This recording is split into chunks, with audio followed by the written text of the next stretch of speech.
హైదరాబాద్లో private travels ఆగడాలు రోజురోజుకు మితిమీరిపోతున్నాయి. సరైన పర్మిట్లు లేకుండానే రోడ్లపై ఇష్టారీతిన తిప్పేస్తున్నారు. రాత్రి సమయంలో తమనెవరు ఆపుతారన్న కాన్ఫిడెన్స్తో ప్రజల జీవితాలతో చెలగాటమాడుతున్నారు.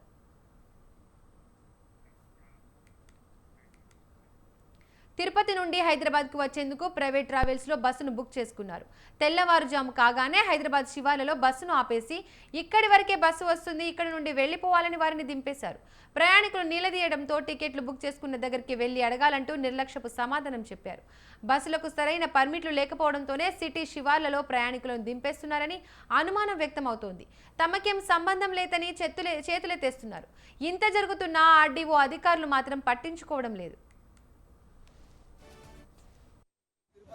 తిరుపతి ఎన్ని టికెట్లు ఎంత పడింది అన్న ఒక్కొక్క టికెట్? ఎంత? 2200 పడింది. 2200. ట్రావెల్స్ లో బుక్ చేసుకున్నారా మీరు? నేను డైరెక్ట్ వెబ్సైట్ లోనే అంత కాస్ట్ ఉందా? బస్ ఆగిపోతే ఏమని చెప్పారన్న మీకు? మాట్లాడితే వ్యాన్ వస్తుంది అది చెప్పారు. రీజన్ ఏమైనా అడిగితే సరిగ్గా ఆన్సర్ లేదు. తర్వాత వచ్చేసి డ్రైవర్ సరిగ్గా ఆన్సర్ ఇవ్వలేదా? నాకు సంబంధం లేదు లేదు, అది ఇది బండి ట్రబుల్ అని చెప్పారు. బండి ప్రాబ్లం అయితే కాదు అది. ఇక్కడ ఏదో ఆర్టీఓ పట్టుకున్నారు, వెహికల్స్ పర్మిట్ లేదని చెప్పేసి వాళ్ళు అట్లా కావాలని చెప్పి ఓన్ డిసిషన్ తీసుకుని అట్లా చెప్తా ఉన్నారు. మేము క్యాబ్ బుక్ చేస్తామన్నారు, క్యాబ్ కోసం కావాలని చెప్పి ఒక 1 hour నుంచి వెయిట్ చేపిస్తా ఉన్నారు. ఎక్కడ బుక్ చేసుకున్నారన్న టికెట్?